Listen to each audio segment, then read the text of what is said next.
வச்சிருக்க? சரி சரி, உங்கள் அண்ணன் யார்? ம் ம் உங்கள் அக்கா யார்? சரி, உங்கள் அக்கா யார்? ம்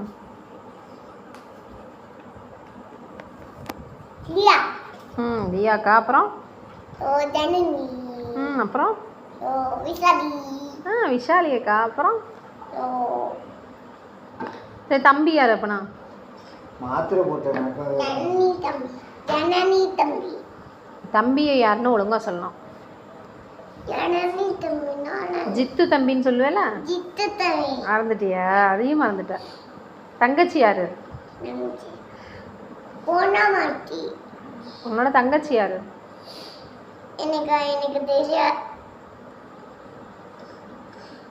எனக்கு தெரியாதா? சாமி பாப்பா தான் உன்னோட தங்கச்சி. அதுவும் மறந்துட்டியா? தங்கச்சிங்கிற பிளேஸ் யாரும் இல்லை, அதனால சாமி பாப்பா.